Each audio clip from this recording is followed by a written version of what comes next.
तो guys demonstration EC2 का करने के बाद हम आगे बढ़ते हैं हमारे टॉपिक के ऊपर। तो ये है गाइज स्टोरेज।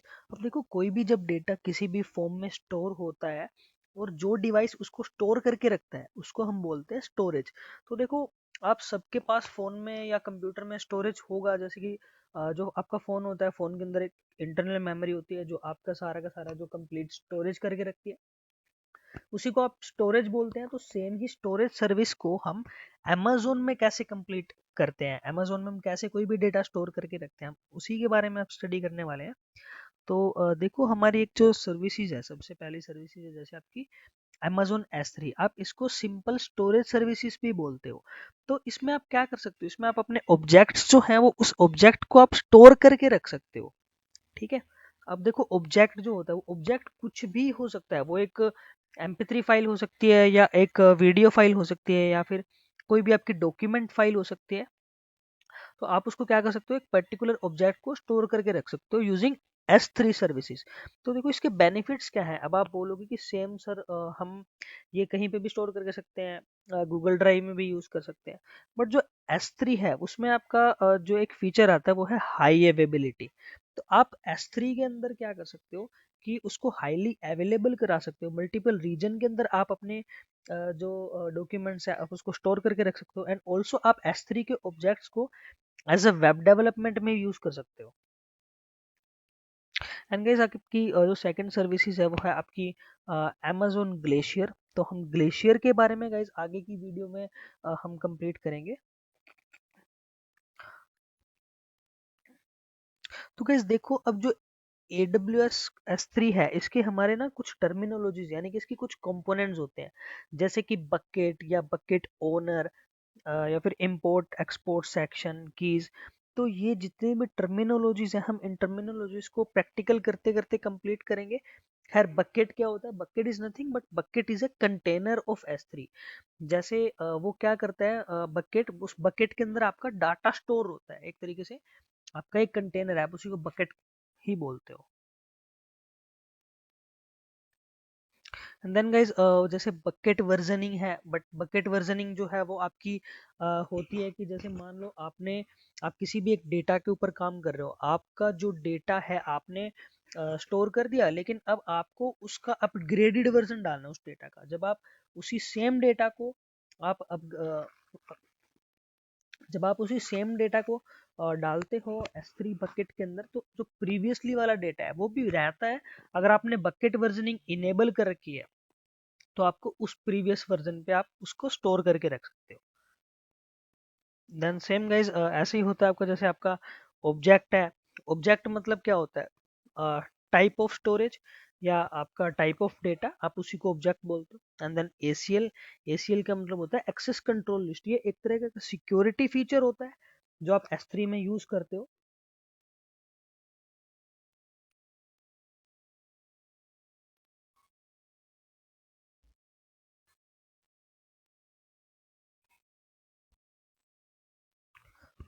तो गाइस अब देखो ये जो S3 है, हमारे S3 के कुछ फीचर्स है, जैसे कि मैंने आपको पहले ऑलरेडी बताया कि ये हाई अवेलेबिलिटी और एक हाईली ड्यूरेबल है।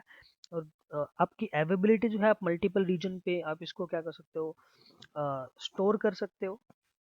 एंड आप इस पे इंक्रिप्शन भी लगा सकते हो। इंक्रिप्शन का मतलब कि जैसे आप क्या चाहते हो कि आपका जो इंस्टेंस है, यानी कि आपका जो एक ऑब्जेक्ट है S3 ऑब्जेक्ट, कि वो कौन कौन देख सकता है, या फिर आप अगर उसको सर्वर साइड पे लगा रहे हो तो वो एक पर्टिकुलर वेब पेज के थ्रू ही खुल सकता है। अगर आप डायरेक्ट URL से उसको ओपन करने की कोशिश करोगे तो वो ओपन नहीं होगा। इस तरह की वेब मैनेजमेंट पॉलिसीज आप लगा सकते हो AWS S3 में।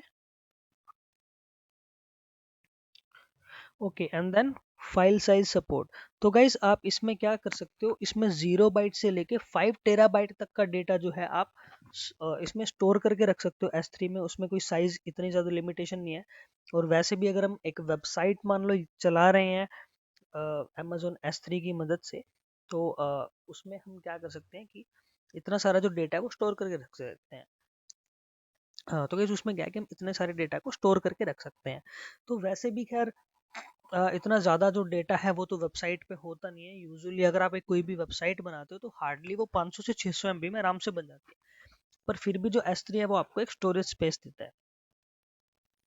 And then infinite storage space, it means कि मतलब जो आपका एक तरीके से इनफाइनाइट ही है स्टोरेज स्पेस, क्योंकि आपका जो S3 है वो हाईली स्केलेबल है। देखो स्केलेबल गाइस क्या होता है कि आप उसको कितना भी स्केल कर सकते हो, कितना भी बड़ा उसको लेके जा सकते हो। एंड गाइस इसमें एक फीचर है कि जैसे पे एज यू यूज, मतलब जितना भी आप S3 को यूज करोगे उतना ही आपको पे करना है। ऐसा नहीं है कि अगर आप उसमें 10 MB यूज करोगे तो उसके अलग चार्जेस हैं। मतलब ऐसा नहीं है कि अगर आपने जो स्टोरेज है उसको कम यूज किया या ज़्यादा यूज़ किया तो आपको सेम ही चार्ज लगेंगे, बट ऐसा कुछ भी नहीं है। बस आप जितना भी स्टोरेज होल्ड करके सकते हो उतना ही आपको चार्ज देना है। And AWS S3 is region specific. Region specific का मतलब है कि आप किसी भी रीजन के अंदर अलग अलग डिफरेंट टाइप के और जो S3 बकेट्स है वो आप बना सकते हो उसमें। तो गाइज हम एक काम करते हैं, डेमोन्स्ट्रेशन करके देखते हैं S3 बकेट्स आप कैसे बनाते हो और आप किस तरह से S3 वेबसाइट भी अपनी खुद की लॉन्च कर सकते हो। तो without wasting a single minute हम अपने डेमो की तरफ बढ़ते हैं। तो गाइज हम बिना टाइम वेस्ट करे हमारे कंसोल पे आ जाते हैं।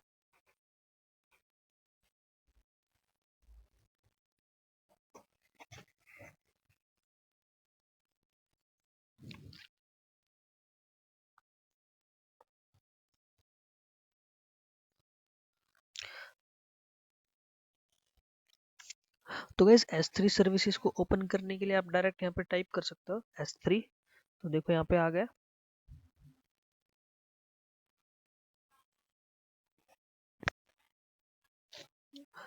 तो देखो यहाँ गाइज यहाँ पे हमारी जितनी भी जो भी बकेट्स बनी होंगी वो हमारी शो कर देगा। पर देखो एज पर नाउ अभी हमारी कोई बकेट नहीं बनी हुई। तो हमने जैसे क्रिएट बकेट पे क्लिक किया तो देखिए बोल रहा है कि माई बकेट नेम। तो गाइस ये जो आपकी बकेट नेम है ना वो आपका पब्लिकली यूनिक होना चाहिए, यानी कि अवेलेबल होना चाहिए, तभी आप इसको बना पाओगे। जैसे हमने बकेट नेम लिखा इट्स क्लाउड्स विद मी, तो देखते हैं कि ये नाम का बकेट अवेलेबल है कि नहीं है।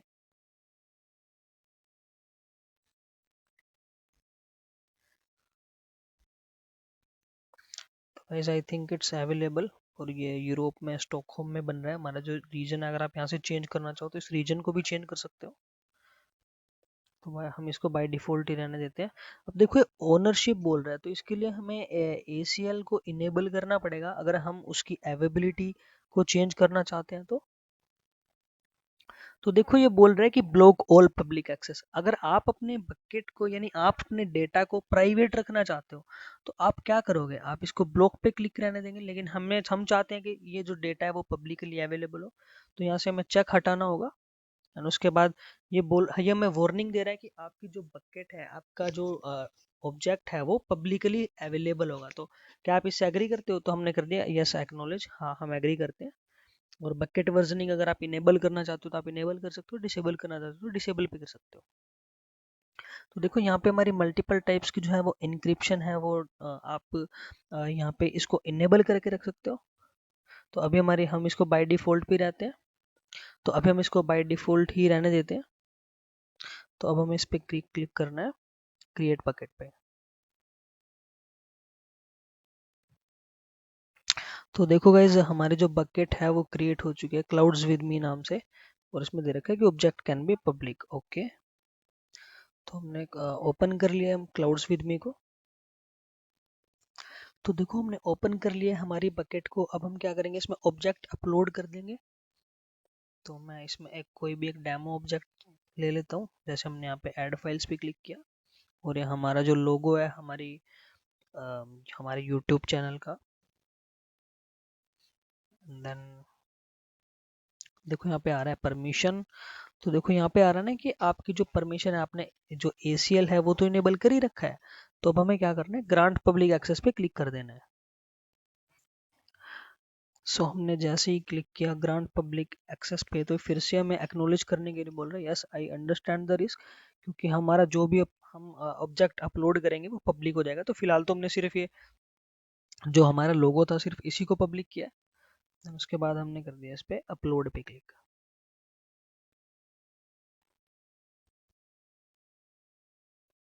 तो हमारा जो पब्लिक जो यूआरएल है इसकी,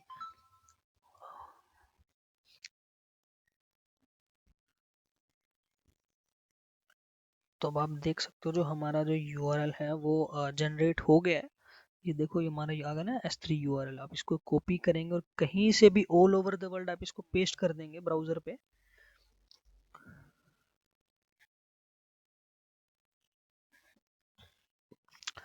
अ, तो देखो गाइस जो हमारा ऑब्जेक्ट का जो यूआरएल है वो यहाँ पे आ चुका है। देखो ऑब्जेक्ट यूआरएल आप जैसे ही इसको कॉपी करेंगे, देखो ये HTTPS प्रोटोकॉल पे चल रहा है, यानी कि हमारा एक वेब ऑब्जेक्ट है। आप इसको अगर सर्च करके देखेंगे तो ये होपफुली ओपन हो जाएगा। देखो मैं जैसे इसको यहाँ पे पेस्ट करता हूँ तो you gas can see the logo, कि अब जो ये लोगो है ये पब्लिक हो गया। आप इसको ऑल ओवर द वर्ल्ड कहीं से भी कैसे भी एक्सेस करते हो तो ये आपको विजिबल हो जाएगा।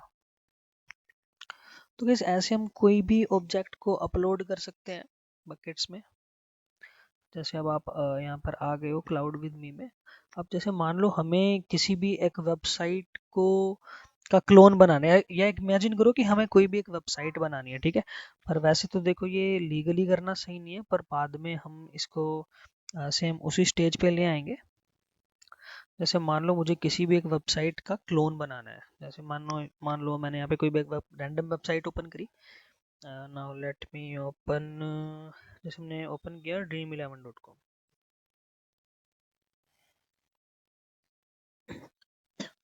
तो देखो ये एक डेमो वेबसाइट आ गई हमारे पास। अब आप इसका कोड कॉपी कर लोगे। कोड कैसे कॉपी करते हैं, कंट्रोल+U, आप जैसे ही टाइप करते हो ना तो इस वेबसाइट का कोड आ जाता है। ये फ्रंट एंड कोड है जो आपका HTML में डिजाइंड है। हमने कंट्रोल ले करके इसको कॉपी कर लिया, एंड देन क्या करना है, हमने एक नोटपैड फाइल में इसको एज ए HTML हम कोड को पेस्ट कर देंगे। सो हमने इसको पेस्ट कर दिया, देन उसके बाद कंट्रोल+S करना है। तो हम सब जानते हैं कि जो फ्रंट एंड जो होता है किसी भी वेबसाइट का वो HTML में डिजाइन होता है। सो हमने इसमें डाल दिया index.html। तो देखो हमारी जो फाइल है वो index.html नाम से बन गई है। एक बार रिफ्रेश कर लेते हैं।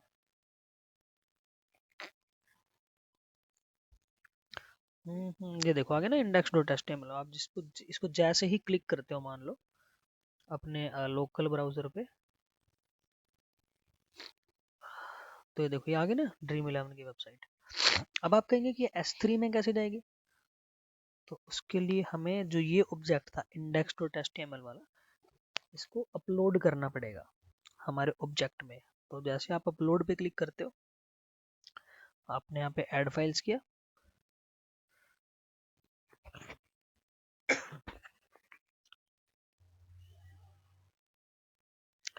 So here is the index.html file.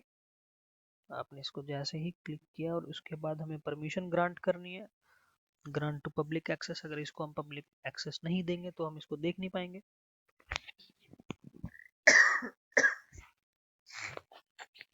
Okay, तो file is successfully uploaded, and now let we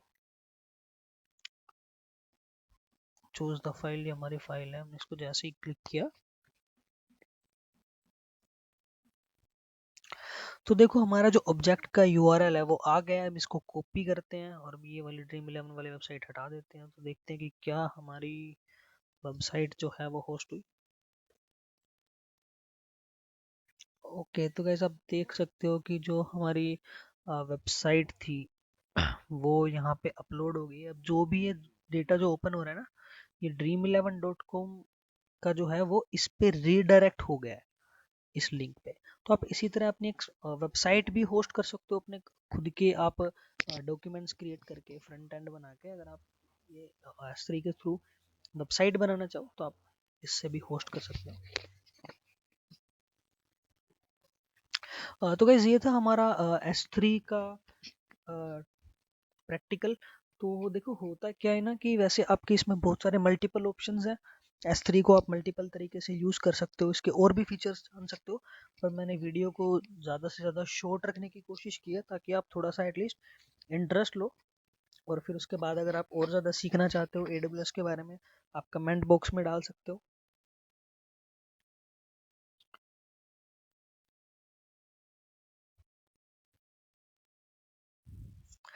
तो गाइस देखो, स्टोरेज ऑप्शन में हमारा एक और ऑप्शन है which is AWS EBS services, यानी कि इलास्टिक ब्लॉक स्टोर। तो देखो इलास्टिक ब्लॉक स्टोर देखो क्या होता है, हम इसको थोड़ा सा सिनेरियो से अंडरस्टैंड करके देखते हैं। देखो सपोज करो कि आपने एक कंप्यूटर खरीदा अपने लिए जिसकी कैपेसिटी है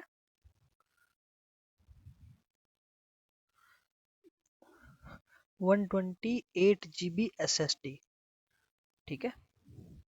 सो अब आपने ये देखा कि जो 128 GB SSD है वो आपको कम पड़ रही है। आपको एक और एक्सटर्नल या इंटरनल हार्ड डिस्क का यूज करना पड़ेगा। आप तभी उस पे काम कर पाएंगे। जैसे सपोज करो कि आपने 256 GB की एक और SSD ले ली। ठीक है। तो ये क्या होगा, आपका पूरा का पूरा जो है वो ब्लॉक हो गया, यानी 256 GB आप होल्ड करके रखेंगे। अब आपकी मर्जी है कि आप इसमें डेटा स्टोर करना चाहें या डेटा स्टोर करना नहीं चाहें। तो इसी तरह हमारा क्या होता है कि ABS सर्विसेज होती है, उसमें आपको एक पर्टिकुलर जो है वो स्टोरेज मिल जाता है जिसमें आप कितने भी जीबी का जो स्टोरेज है वो ग्रांट कर सकते हैं। जैसे मान लो हमने एक 30 GB का स्टोरेज लिया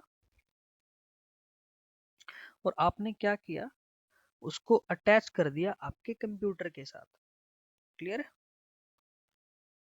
तो फिर क्या होगा, जो आपका जो स्टोरेज है 128 GB प्लस 30 GB, यानी कि टोटल 158 GB स्टोरेज हो जाएगा। ठीक है। सो जब आप न्यू कंप्यूटर लाते हो तब तो आप अपनी मन पसंदीदा SSD का जो चुनाव है वो नहीं कर सकते, क्योंकि SSD क्योंकि जो SSDs हैं वो मोस्टली आपको कितने साइजेस में अवेलेबल होती है, या तो 128 GB या 512 GB या फिर 256 GB। पर आप यहाँ पे क्या कर सकते हो, क्लाउड स्टोरेज में जितना मर्जी स्टोरेज आप क्लाउड से ले सकते हो, वो आपके ऊपर डिपेंड करता है। तो अब आप देखेंगे कि जो EBS है और S3 है, इन दोनों में देखो डिफरेंसेस क्या है। जो EBS है उसके अंदर आपको एक पूरा का पूरा ब्लॉक मिल जाता है, लेकिन S3 है उसमें आप अपने पर्टिकुलर ऑब्जेक्ट स्टोर करते हो सिर्फ। तो देखो सेम जो आपके जो फीचर्स हैं EBS के अंदर, वो अ, जैसे आप फिजिकल स्टोरेज में यूज करते हो वो सब मिल जाते हैं। जैसे कि इंक्रीजिंग EBS वॉल्यूम साइज, यानी कि स्केलेबल है कि आप फ्यूचर में अगर आपको लगता है कि आपको और ज्यादा डिस्क कैपेसिटी की रिक्वायरमेंट है तो आप उसको स्केल कर सकते हो। रेड गाइस एक फीचर रहता है, रेड का मतलब होता है रेड्यूडेंट एरे ऑफ इंडिपेंडेंट डिस्क। इसमें आप क्या कर सकते हो, अगर आपका डेटा लॉस हो जाता है, आपकी हार्ड डिस्क करप्ट हो जाती है, तो आप उसको यूज कर सकते हो। एंड परफॉर्मेंस फाइन ट्यूनिंग, आपको मल्टीपल SSD या मल्टीपल स्टोरेज टाइप्स मिल जाती हैं उसकी परफॉर्मेंस के हिसाब से।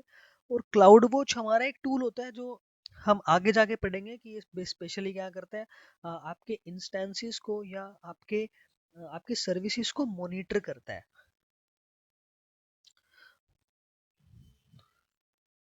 तो देखो गाइस, जो चार्जेस है, चार्जेस में क्या होगा, जैसे आप जो S3 में सिर्फ उसी का चार्ज देते थे जितना आपने अपलोड किया था, राइट। पर आप इसमें EBS में आप क्या करते हो, EBS में आप अगर मान लो आपने 5 GB का स्टोरेज ग्रांट कर लिया है AWS से, तो आपको पूरा 5 GB का ही चार्ज देना पड़ेगा। ऐसा नहीं है कि अगर आपने 5 GB की का EBS परचेज कर लिया और आपने 1 GB ही डाटा डाला है, पर आपको जो चार्ज है पूरा 5 GB का ही देना पड़ेगा, राइट।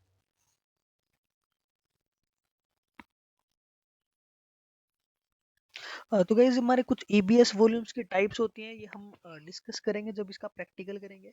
क्योंकि एवरी डे जो है हमारे न्यू अपडेट्स आते रहते हैं AWS के अंदर, तो हम देखेंगे हमारे जो लेटेस्ट SSD टाइप है वो कौन कौन सी चल रही है।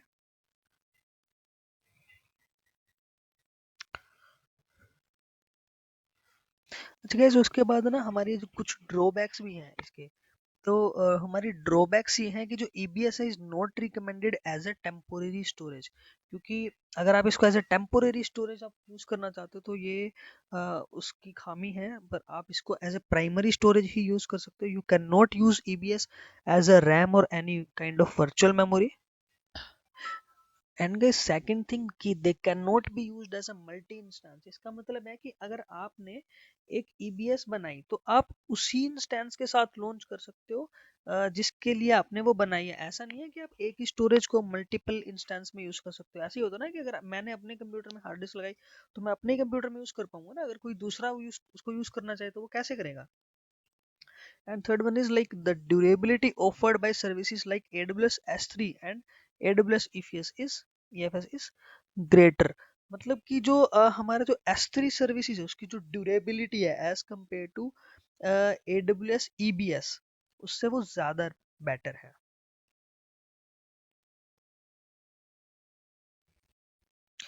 तो guys I think let we do a demonstration on EBS। हम EBS पे एक डेमोन्स्ट्रेशन करते हैं जिससे आपको ये पता लग जाएगा कि वो वर्क किस तरह से करती है।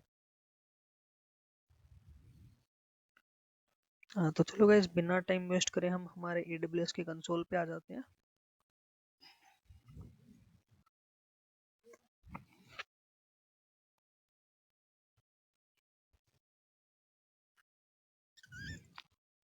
तो देखो, अब AWS को क्रिएट करने से पहले हमें EC2 पे आना पड़ेगा, क्योंकि मैंने बताया था कि वो जस्ट काइंड ऑफ एक हार्ड डिस्क है। अगर हमारे पास कोई कंप्यूटर ही नहीं है तो हम EBS वॉल्यूम का यूज कैसे करेंगे। तो हम फटाक से एक इंस्टेंस बना लेते हैं। तो मैं इंस्टेंस बना लेता हूँ जब तक। अगर आपको इंस्टेंस बनाना नहीं आता है तो प्रीवियस वीडियो में आप देख सकते हो जहाँ पे मैंने EC2 का जो डेमो है वो दे रखा है। तो मैं इस वीडियो को स्किप कर देता हूँ इंस्टेंस बनाने के बाद।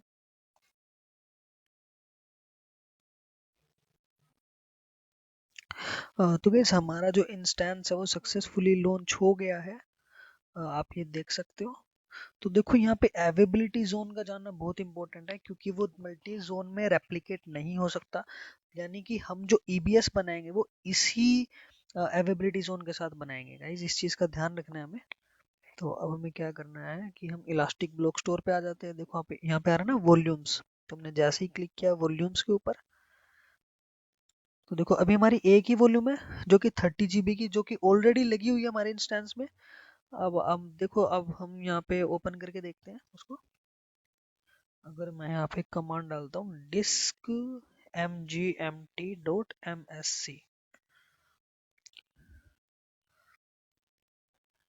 तो देखो दिखा रहा है ना 30 GB का स्टोरेज। तो हम जैसे इसको मिनिमाइज करते हैं और हम चाहते हैं कि इसमें कुछ और स्टोरेज ऐड हो जाए, तो उसके लिए आपको क्या करना है, क्रिएट वॉल्यूम पे करना है। हाँ, एंड देन उसके बाद देखो ये साइज बोल रहा है, ये बाय डिफॉल्ट बोल रहा है 100 GB। हम कितना डाल सकते हैं, 1 GB से लेके मैक्सिमम 16,384 GB तक हम यूज कर सकते हैं इसको। चलो हम 1 GB डाल देते हैं तक। देखो इसमें आ रहा है IOPS, जो हमारी स्पीड है वो 125 MB/s की है। एंड देन अवेबिलिटी जोन हमने क्या किया था, north B, right, I think, yes I remember. Okay, देखो ये पूछ रहा है स्टोरेज टाइप मल्टीपल। देखो हमारे पास आ गई, ये कौन सी है, जनरल पर्पस SSD। तो वैसे देखो आजकल जो हार्ड डिस्क है वो तो कोई यूज ही नहीं होती है। जो मैग्नेटिक स्टोरेज होता है हमारा, वो क्या है, वो बहुत ज़्यादा स्लो है। और अब सब लोगों ने वो यूज़ करना ही मोस्टली बंद कर दिया है। तो मोस्टली हम SSD ही यूज़ करते हैं। तो हमारे जो लेटेस्ट वन है GP3, हम इसको यूज़ कर लेते हैं, जनरल पर्पस SSD को। एंड उसके बाद हमें क्या करना है, क्रिएट वॉल्यूम पे जाना है। तो देखो सक्सेसफुली हमारी जो वॉल्यूम है वो अटैच हो गई है। ठीक है, तो अब हम क्या करेंगे, इसको हम अटैच कर देंगे हमारे EC2 इंस्टेंस के साथ। तो जैसे हमने इसको ओपन किया और उसके बाद हमने किया एक्शन, देखो आ रहा है ना अटैच वॉल्यूम। तो अटैच वॉल्यूम पे हम क्लिक कर देंगे। अब देखो इंस्टेंस पूछ रहा है, हमारा इंस्टेंस कहाँ है। तो देखो ये आगे इंस्टेंस ये रनिंग था EBS नाम का। अब यहाँ पे गए, अब हमने कितनी है इसको अटैच वॉल्यूम पे। तो ये वॉल्यूम जो है देखो सक्सेसफुली अटैच्ड होगी। आप देख सकते हो। मैं एक बार फिर से ओपन करके दिखा देता हूँ। ये आप जो कमांड है नोट डाउन करना है, disk mgmt.msc। जैसे ही आपने इसको ओपन किया, अब इसको, ये हमारे मल्टीपल टाइप्स के पार्टीशंस होते हैं, आजकल जो है जीपीटी ज़्यादा यूज़ होता है, एमबीआर है अब्सोल्यूट हो चुका है।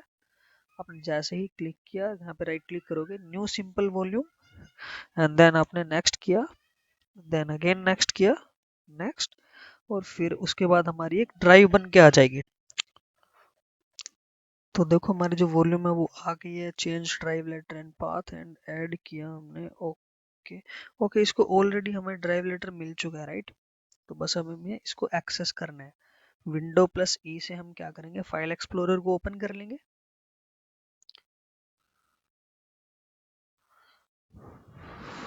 गाइस ये थोड़ा सा स्लो चल रहा है क्योंकि हमने थोड़ी कंजूसी बरती है इंस्टेंस बनाते टाइम। ओके, दिस पीसी में चले गए। तो गाइस आप देख सकते हो जो हमारी 1 GB की वॉल्यूम थी वो सक्सेसफुली अटैच हो गई है। तो अब हम इसको डिलीट कर देते हैं। हाँ गाइस, आप एक चीज़ बड़ा ध्यान रखना कि अब जो भी इंस्टेंस बनाते हो उसको साथ के साथ डिलीट कर देना, वरना अमेजोन जो है वो पर्ची भेज देगा आपके ईमेल आईडी पे कि भाई बिल आ गया और भर दो इसको। सो हम कर देते हैं डिटैच वॉल्यूम। डिटैच हो गया सक्सेसफुली। ओके, अब इसको क्या करेंगे, हम डिलीट कर देंगे। Go to action and force detach volume. Okay, it's detach.